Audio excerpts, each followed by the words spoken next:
Hello दोस्तों, धर्म safety मंत्रा में आप सभी का स्वागत है।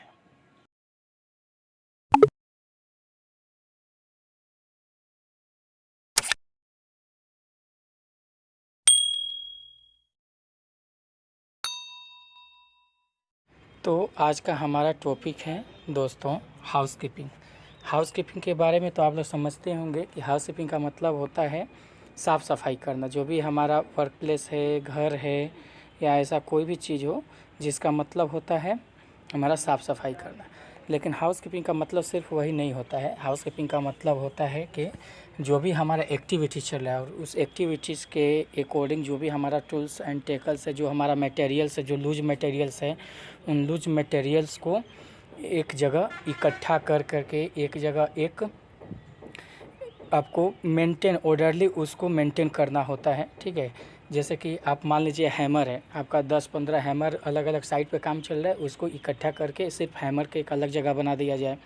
कोई अदर इक्विपमेंट है आपका, ठीक है, उसको अलग तरह से कर दिया जाए। मतलब अलग अलग इक्विपमेंट के लिए अलग अलग जगह पे उसको अच्छा से इकट्ठा करके सजा कर रखना ही हमारा हाउसकीपिंग होता है। ठीक है, उनका क्या होता है कि एक प्रॉपर प्लेस बनाना होता है कि मैं अपना हैमर्स के लिए ये रखूँगा, अपना डी सेकल्स के लिए ये रखूँगा, सीलिंग्स के लिए ये रखूँगा। मतलब इस तरह से अलग अलग जगह पे अपना उसको सजा कर रखना होता है। इससे हमारा क्या होता है कि जो हमारा वर्किंग एरिया होता है वह प्योरली एकदम सेफ़ होता है और हमें कोई भी वहाँ पे अधिकतर हम हाउसकीपिंग से हमारा अधिकतर जो होता है जो वर्क एरिया होता है वो सेफ़ बन जाता है। नेक्स्ट हमारा इसका कुछ टॉपिक्स है, जैसे कि हाउसकीपिंग के लिए आपका क्या क्या गुड बिहेवियर हो सकता है। तो good housekeeping is a day to day activity and should not be viewed as a separate task. बोला जा रहा है कि जो हाउसकीपिंग हमारा होता है वो डेली का काम होता है और लोग अधिकतर साइड पे यही सोचते हैं कि अरे चलो आज नहीं, इस दिन कर दिया जाएगा। या फिर कहीं कहीं ऐसा भी देखा जाता है कहीं कहीं साइड पे कि वीक का कोई एक डे रख लेते हैं कि इस डे को ही सिर्फ हाउसकीपिंग करेंगे। लेकिन ये गलत आपका बिहेवियर है। इस बिहेवियर को बदलना होगा और हमें डेली पूरा दिन का काम करके शाम को जब आपको छुट्टी का टाइम होती है उस टाइम आधा घंटा निकालिए और अपने जो भी वर्क एरिया है, वर्क प्लेस है, उसको अच्छा से साफ़ सुथरा करके जो भी हमारे मटेरियल्स इक्विपमेंट है उसको एक जगह इकट्ठा करके हमें काम करना होता है। नेक्स्ट के लिए अगला दिन फिर हमें काम करना होता है। Housekeeping is an accurate indicator for everyone's attitude about quality production and safety. जो हाउसकीपिंग होती है वो हमें यह इंडिकेट करती है कि प्रत्येक व्यक्ति का क्या एटीट्यूड है। बोलने का मतलब क्या है कि अगर उस व्यक्ति का यह एटीट्यूड होता है कि हमें डे टू डे अपना हाउसकीपिंग कर लेना है, अपना जो भी मटेरियल्स इक्विपमेंट है उसको एक जगह इकट्ठा करके रख देना है, जो जिसका प्लेस है उस प्लेस पे रख देना है।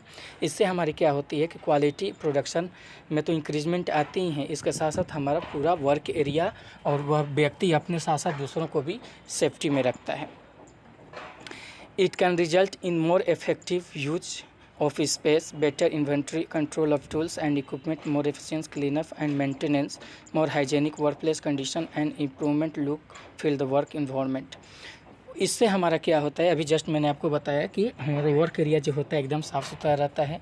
इससे जो हमारा टूल्स एंड इक्विपमेंट होता है हमें उसको आसानी से ले आने में कोई दिक्कत नहीं होता। आसानी से हम जाते हैं अपने उसके जगह पे, हमको पता है कि ये इक्विपमेंट यहाँ पे रखा, हम तुरंत जाकर लेकर चले आते हैं। इससे क्या होता है, हम सेफ भी रहते हैं, हमारा टाइम भी ज़्यादा नहीं लगता है, हम कम टाइम में अच्छा एक्टिविटी कर लेते हैं, अच्छा काम कर लेते हैं और इससे हमारा पूरा वर्क इन्वायरमेंट जो होता है एकदम सेफ़ होता है। अब आते हैं हाउसकीपिंग से हजार्ड्स क्या होता है। लोग सोचते होंगे कि हाउसकीपिंग से कुछ हजार्ड क्या, हाउसकीपिंग तो खुद एक सेफ रखने, इन्वायरमेंट को सेफ रखने के लिए किया जाता है। लेकिन हाँ, उसमें भी रहता है। अगर हाउसकीपिंग आप नहीं करते हो तो हजार्ड क्या हो सकता है कि स्लिप, ट्रिप एंड फॉल हो सकता है। बोलने का मतलब क्या है कि जैसे आप पिक्चर में यहाँ पे देख रहे होंगे कि बहुत सारा अपना वर्क एरिया में ये मटेरियल्स रखा हुआ है, केबल्स रखा हुआ है। इससे हमारा क्या होता है कि हम स्लिप कर सकते हैं, इसमें मेरा पाँव फंस सकता है और उसके साथ गिर सकते हैं। जब जिसमें गिरेंगे हमारा कुछ ना कुछ इंजरीज तो हो गई ही। तो ये हमारा हजार्ड हुआ, स्लिप, ट्रिप एंड फॉल। उसके बाद होता है हिट बाय फॉलिंग ऑब्जेक्ट्स। अगर हम कोई सामान अपने वर्क प्लेस पे रखे हुए वैसे ही छोड़ कर चले गए, नेक्स्ट डे हम आए, वो क्या हुआ, अगर कोई हाइट पर सामान रखा हुआ है नेक्स्ट डे है, वो थोड़ा सा इसमें लात पड़ेगा, किसी का पैर पड़ेगा या थोड़ा सा कुछ होगा, बस वो गिर जाएगा आपके ऊपर। या फिर नीचे अगर रखा हुआ है, हम ध्यान नहीं दिए, उसमें पैर टकराएगा और हम आगे की तरफ गिर जाएंगे, यानी कि चोट लगने की ज़रूरत है। उसमें थोड़ा सा भी हिट होंगे हम गिर जाएंगे, इससे हमारा इंजरीज हो सकती हैं, एक्सीडेंट्स हो सकते हैं।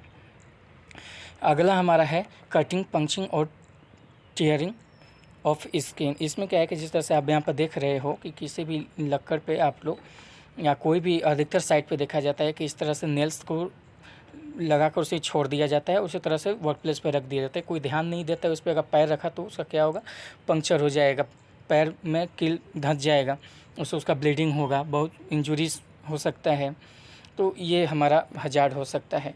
हमारा फायर हजार्ड भी होता है, जैसे कि हमारा जो भी वर्क प्लेस पे हमारा फायर रिलेटेड जो भी हमारा मटेरियल्स होते हैं, जो फ्लेमेबल मटेरियल्स होते हैं, वो क्या होते हैं कि हम एक जगह इकट्ठा करते हैं और हम ध्यान नहीं देते। कभी कभी वहाँ पे जाकर गैस कटिंग या फिर ग्राइंडिंग या फिर वेल्डिंग करते हैं, वहाँ पे थोड़े से चिंगारी जाने से वहाँ पे फायर कॉट हो जाता है, आग लग जाती है। तो इन चीज़ों से हमें बचना होगा। नेक्स्ट हमारा है exposure to dust and dirt. इसमें क्या होता है कि अगर हमारा जो अधिकतर आप कंस्ट्रक्शन साइट पे देखोगे तो ऐसी चीज़ें देखने को मिलती हैं कि जो रोड हमारा जो होता है वो टोटल मिट्टी की होती हैं, उसको अच्छा से साफ़ सफाई नहीं किया जाता है, उस पर पानी डालकर नहीं रखा जाता है। तो कोई भी व्हीकल्स उसमें जाती हैं तो उसमें क्या, तो पूरा डस्ट उड़ता है, या थोड़ी सी हवा बहती है तो पूरा डस्ट उड़ता है। इससे हमें हमारे शरीर को बहुत नुकसान होता है। वो हमारे नाक के थ्रू हमारे लंग्स में जाते हैं, अंदर की तरफ जाते हैं और हमें बहुत ही वो हजार्ड क्रिएट हमारे शरीर के लिए कर सकते हैं, बहुत हमें प्रॉब्लम्स बाद में होती हैं। ये भी हमारा हजार्ड हुआ हमारा। उसके बाद अनहाइजीनिक कंडीशन होता है, जैसे कि आप कोई भी कंस्ट्रक्शन साइट पे या कोई इंडस्ट्रियल साइट पे आप देख रहे होते हो कि कोई गड्ढा करके एक्सकवेशन करके छोड़ दिया जाता है, उसमें बारिश के मौसम में पानी जमा हो जाता है। अब उससे क्या होता है कि हमारा जो इन्वायरमेंट होता है वो अनहाइजीनिक हो जाता है, असुरक्षित हो जाता है। उससे हमारा अनेकों प्रकार की बीमारियां होती हैं, उसमें मच्छर मक्खी अनेकों प्रकार के कीड़े मकोड़े उसमें जन्म लेते हैं और वहाँ पे काम करने वाले लोगों पे वो हावी हो जाते हैं, फिर वो उन लोगों के लिए ही बहुत ही प्रॉब्लम क्रिएट करते हैं। नेक्स्ट है हमारा है पुअर इल्यूमिनेशन। रात के समय अगर हम काम करते हैं और जो एरिया है हम थोड़ी बहुत लाइट लगा कर काम करें, लेकिन वो हमारा प्रॉपर इल्यूमिनेशन नहीं है, प्रॉपर लाइटनिंग नहीं है हमारा वहाँ पे, तो वो हमारे लिए हजार्ड हो सकता है। तो हमें जो हमारा वर्क प्लेस होता है उस वर्क प्लेस पे प्रॉपर हमें इल्यूमिनेशन लाइट की व्यवस्था करनी होती है कि जैसा दिन के तरह होता है वैसे ही रात के तरह भी हम अच्छी तरह से काम कर पाएँ। उसके होता है कि जो हमारा मटेरियल्स होता है, ट्री ओवर मटेरियल्स, जो हमारा मटेरियल्स होता है उसको एक जगह इकट्ठा करके रखते हैं, लेकिन हम क्या करते हैं उसको प्रॉपर वे में नहीं रखते हैं। ऐसी जगहों पे क्या होता है कि हम जहाँ भी मटेरियल्स इस तरह का रखते हैं उसको अच्छा से हम लोग बैरिकेड कर दे, बैरिकेशन टेप से बैरिकेड कर देते हैं। उसको अच्छी तरह से 2 तरफ से 3 तरफ से एंगल खड़ा करके या फिर उसको उसी में रखते हैं या उसको अच्छी तरह से बांध करके रखते हैं, उसके बाद बैरिकेड कर देते हैं। तो इस तरह से हम इसमें बच सकते हैं। ये हमारा उसमें क्या होता है कि अगर हम काम कर रहे हैं उसी तरह से रखा हुआ है तो कभी ना कभी किसी वजह से भी वो गिरेगा और लोगों को चोट पहुंचाएगा। ये होता है हमारा। नेक्स्ट हमारा होता है कि अगर इतना सारा तो हजार्ड हुआ हमारा हाउसकीपिंग में, अब उससे प्रिकॉशन क्या है। तो हमें डेली का डेली क्या करना होगा कि कम से कम काम ख़त्म होने के बाद शाम के समय में जब आप लोग घर जा रहे हो उस टाइम क्या होता है कि हमें अपना जो वर्क एरिया कम से कम 30 मिनट्स पहले हम लोग उसको साफ़ करें, पूरा वर्क एरिया को साफ़ कर लें। 30 मिनट्स हम लोग डेली लें अपने हाउसकीपिंग के लिए अपने वर्क एरिया पे। उसके बाद क्या होता है कि जो हमारा आने जाने का जो रास्ता होता है, एक तो कंस्ट्रक्शन साइट है या फिर कोई भी साइट है, उसमें आने जाने के रास्ता वैसे ही बहुत कम होती हैं। अब उसमें क्या होता है कि जो आने जाने के रास्ता है उसी में हम बहुत सारे मटेरियल्स रख देते हैं, इक्विपमेंट रख देते हैं।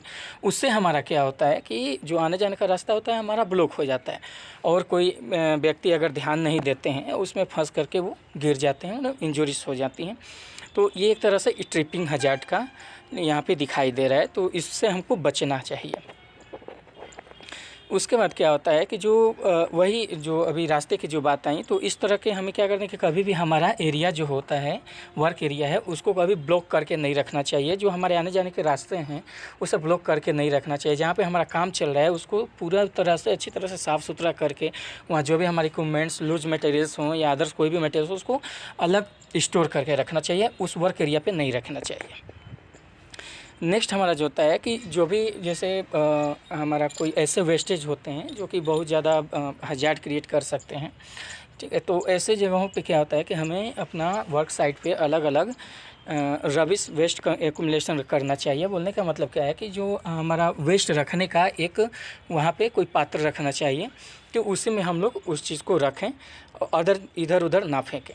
ठीक है। जिस तरह से आप यहाँ पे फ़ोटो पे आप देख रहे हो, तो ये इस तरह से हमें करना ऐसे हर अपने वर्क एरिया पे ऐसी चीज़ों का व्यवस्था करनी चाहिए कि जो भी हमारे से खाने पीने लंच के टाइम में खाने पीने की चीज़ें जो होती हैं उसमें जो बच जाती है उसको जहाँ तहाँ हम लोग फेंक देते हैं, तो वो हमारे लिए हज़ार्ड क्रिएट कर सकता है। तो ऐसे जगहों पे हमें क्या करनी चाहिए कि इस चीज़ से बचने से, और ऐसे जगह पे ऐसे वेस्ट मटेरियल्स को रखने के लिए ऐसी चीज़ों का हमें व्यवस्था करनी चाहिए। नेक्स्ट होता है हमारा क्या है कि keep course for tools and Hodges of walkway. जो हमारा रास्ता है आने जाने का, उसे फ़ोटो में देख सकते हो कि ये आने जाने का रास्ता है, अगल बगल हमारा काम चल रहा है। तो ऐसे जगहों पे इस तरह से हम लोग पावर टूल्स रख देते हैं, केबल्स रख देते हैं, लूज मटेरियल्स रख देते हैं जो हज़ार्ड है तरह का। इसमें कोई भी लोग आएगा, जो काम कर रहे हैं वही आएंगे जाएंगे, उन्हीं का पैर फंसेगा, वो गिरेंगे। तो ऐसी जगहों को हमें क्लियर करके रखना चाहिए। ठीक है। वही फिर यहाँ पे बात है जो हमारा लूज मटेरियल्स होता है या फिर वही छोटी मोटी जो चीज़ें होती हैं, मटेरियल्स होते हैं, उनको हमें बचा कर रखना चाहिए। यहाँ पे उनको अलग तरीके से रखना है, जो आने जाने का रास्ता है उसको क्लियर करके रखना, जो वर्क एरिया है हमें क्लियर करके रखना चाहिए। ठीक है। बाकी जो लकड़ी होती हैं उसमें नेल्स वगैरह, वैसे तो जो भी हमारा मटेरियल्स आता है, जो इक्विपमेंट आते हैं, वो क्या होते हैं कि अच्छी तरह से लकड़ी में पैक, वुडन में पैक करके आती हैं। और जब उनको निकाला जाता है तो लकड़ी को पूरा खोल करके, उस डब्बे को खोल करके हटा दिया जाता है। उसको उसके बाद क्या है कि जहाँ तहाँ रख दिया जाता है। उसको ऐसा नहीं रखना चाहिए, उसको जहाँ तहाँ नहीं, उसको एक प्रॉपर स्पेस उसके लिए होनी चाहिए, उसी जगहों पे इनको रखना चाहिए, क्योंकि ये बहुत ज़्यादा हज़ार्ड वाले होते हैं। इसमें नेल्स होते हैं, ये बहुत भारी भारी वुडन होते हैं, ये क्या होते हैं कि किसी को भी चोट पहुंचा सकते हैं। तो इसको अपने जगह पे रखनी चाहिए। ठीक है। यहाँ पे देख सकते हो कि जैसे यहाँ पे हम दिख रहे हैं कि ये हमारा कोई स्ट्रक्चर का काम हो रहा है। यहाँ पे आप देख रहे हो स्ट्रक्चर का काम हो रहा है। ठीक है। यहाँ पे आपका क्रेन भी लगा हुआ है। कोई मान लो कि ये मैन लिफ्टर है, मैन लिफ्टर से यहाँ पे काम कर रहा है। कोई बंदा यहाँ पे, कोई वर्कर हमारा यहाँ पे चढ़ करके यहाँ पे काम कर रहे हो, उसके पास चाहे अनेकों प्रकार का सभी सेफ्टी प्रिकॉशंस हों, फिर भी अगर गिरेंगे तो जो हमारा एजेस होते हैं, जो हमारा ये किनारा होता है, इन सब का किनारा आप देखोगे ये बहुत हानिकारक होता है। तो ऐसे इसमें क्या होता है, जैसे ही वो गिरेंगे तो ये इनसे, इस एजेस से क्या होता है, इन किनारों से क्या होता है कि उनके शरीर पे बहुत चोटें लग सकती हैं। तो ऐसी जगहों पे बचकर ही हमें काम करना चाहिए। प्रॉपर केयरफुल होकर ही पूरा अपना काम करना चाहिए। पूरा ध्यान हमारे काम के ऊपर रखना चाहिए कि हम, मेरा पाँव कहाँ रख रहे हैं, हम खुद कहाँ बैठ रहे हैं, इस तरह का टोटल हमें काम करके रखना चाहिए। ठीक है। नेक्स्ट हमारा है drip pans to be used to collect oil and clears. जैसे कि हमारा जो भी ऑयल्स या फ्लूइड्स होते हैं उसको हम लोग क्या करते हैं कि जहाँ तहाँ उसको भी अपना काम करने के बाद फेंक देते हैं, जबकि ऐसा नहीं होना चाहिए। उसके लिए हमें क्या करना चाहिए कि प्रॉपर हमें कोई आपको पैन्स रखना चाहिए, उसी में हमें अनेकों कोई ऑयल्स हुआ या फ्लूइड्स हुआ, उसके लिए अलग अलग हमें पैन्स रखना है, उसी में हमको इकट्ठा करके रखना चाहिए। ठीक है। तो इस तरह से हम लोग हाउस कीपिंग के थ्रू हम लोग अपने वर्क प्लेस को अच्छी तरह से क्लियर कर सकते हैं और अपने वर्क प्लेस को सुरक्षित कर सकते हैं, और इसमें हमारा जो भी काम होगा वो सुरक्षित ढंग से होगा। धन्यवाद।